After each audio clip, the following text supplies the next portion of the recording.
Dneska sa spolu pozrieme do Talianska, blízko mesta Bologna a pozrieme si spolu múzeum Ferruccia Lamborghini. Moje meno je Patrik Popelič a vysledujete ďalšie video Test Drive SK.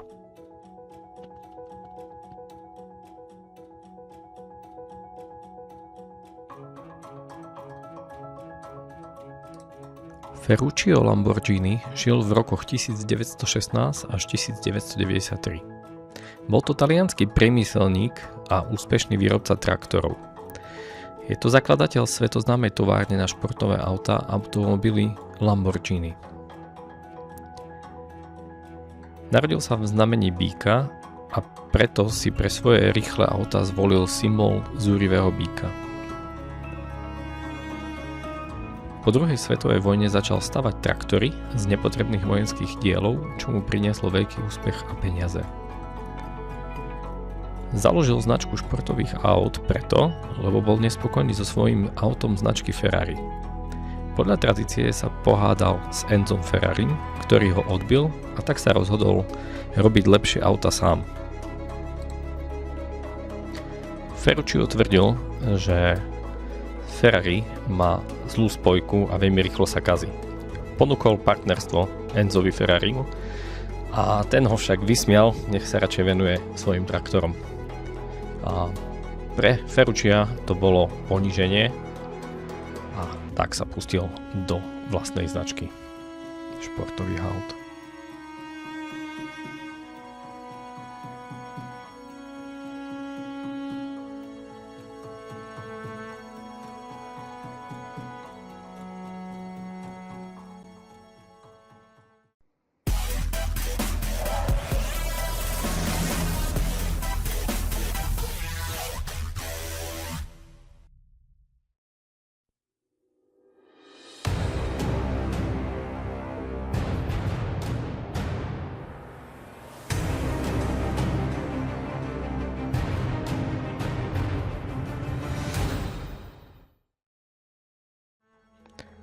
Okrem aut a traktorov Ferruccio konštruoval aj helikoptéry a pretekárske člny. Môžete vidieť pretekársky čln, ktorý obsahoval motor V12 a Ferruccio s ním lámal rekordy na vode.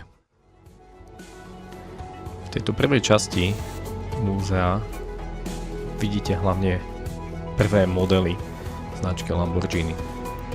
Okrem toho, že Ferruccio bol v znamení býk, mal obľubu aj v býčích zápasoch a preto jeho modely aut sú pomenované podľa býčích plemien.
Tu už môžete vidieť legendárne Lamborghini Countach, ktoré mal aj Vlk z Wall Street vo filme s Leonardom DiCapriom, ale v bielom prevedení.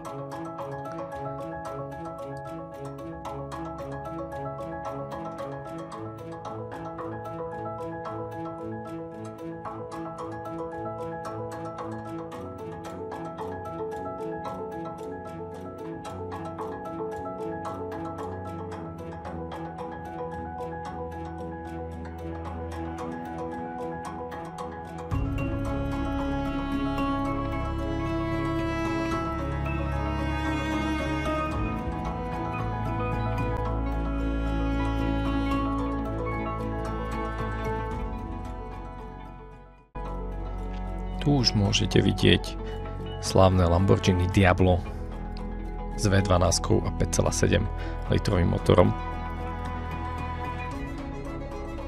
Toto auto mal aj hudobník Jamiroquai vo svojej pesničke Cross Me Girl, ale vo fialovom prevedení.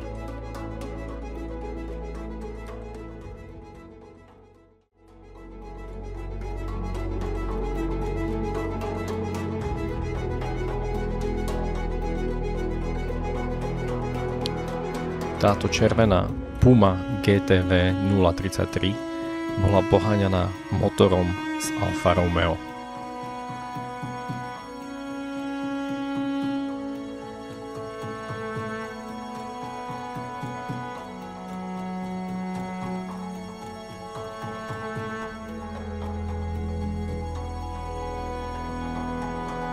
V tejto časti múzea už môžete vidieť traktory od Lamborghini.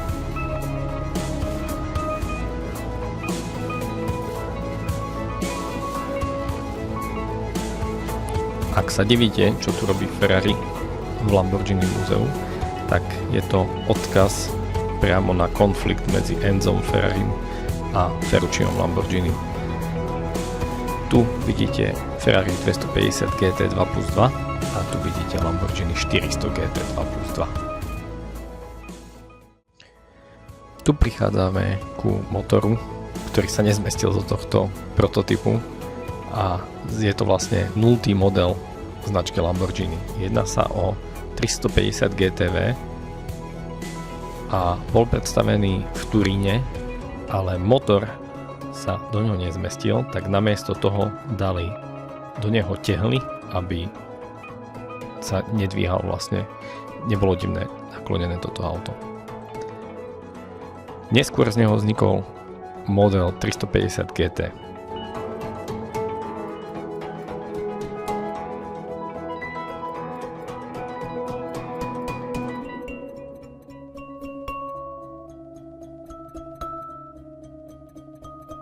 Tu môžete vidieť Bentley Mulsanne S a Ferruccio sa inšpiroval týmito vozidlami, lebo sa mu páčilo, že boli komfortné a luxusné, ale on chcel vytvoriť niečo podobné, ale ešte lepšie a talianske.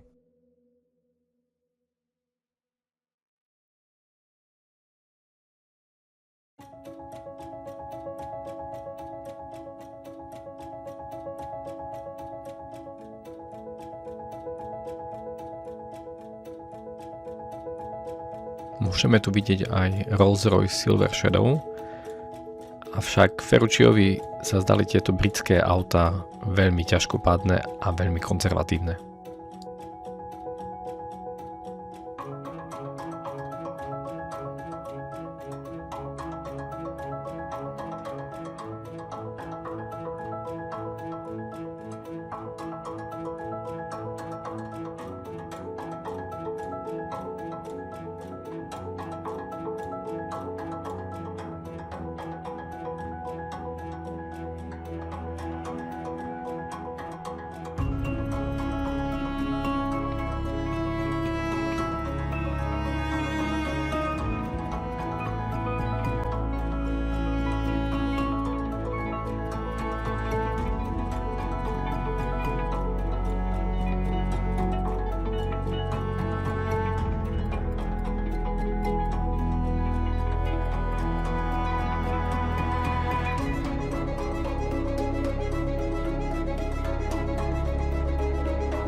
A tu môžete vidieť prvé elektrické Lamborghini.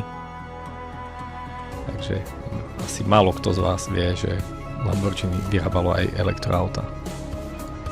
Vyrobil ich jeho syn Tonino Lamborghini a snažil sa preraziť na trhu s elektrickými autami, týmito mikroautami nazývanými Town Life, a zároveň vyrábali aj elektrické golfové autíčka.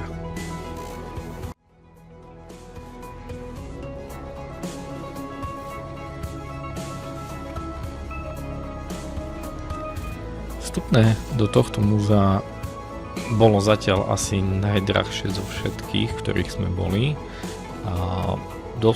Cena za dospelú osobu bola 17 eur a znížené vstupné bolo 12 eur, a to sa týka detí od 6 do 14 rokov, prípadne seniorov, ZTP a tak ďalej. Deti do 5 rokov sú zdarma. Popravde toto múzeum bolo zo všetkých, ktoré sme navštívili, asi najslabšie a môžete sa tešiť už na ďalšie videá z múzeí, ktoré sme potom ešte navštívili v tom čase.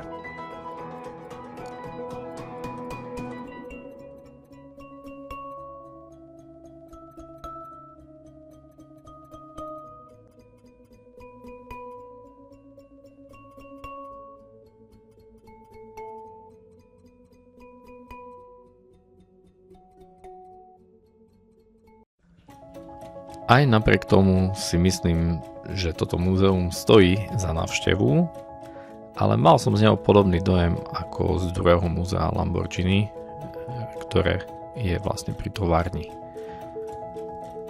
V podstate máte len vystavené modely a chýba k tomu nejaká emócia, nejaký výklad alebo nejaký popis. Takto len vidíte jednotlivé modely a nemáte z toho až taký dojem.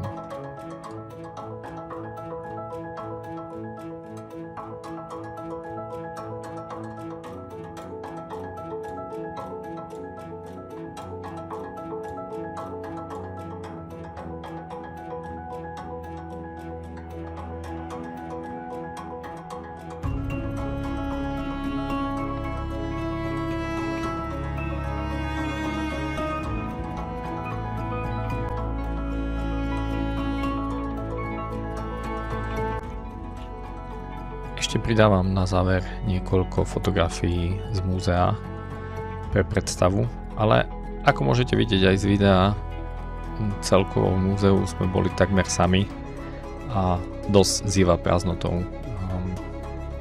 Je to jediné múzeum, ktoré takto zývalo prázdnotou.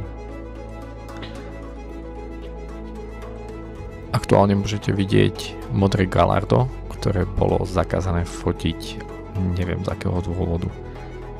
Tak dúfam, že nás nebudú žalovať. A je to trošku škoda, že o tomto múzeu vie málo ľudí a celkovo, že má takto málo návštevníkov.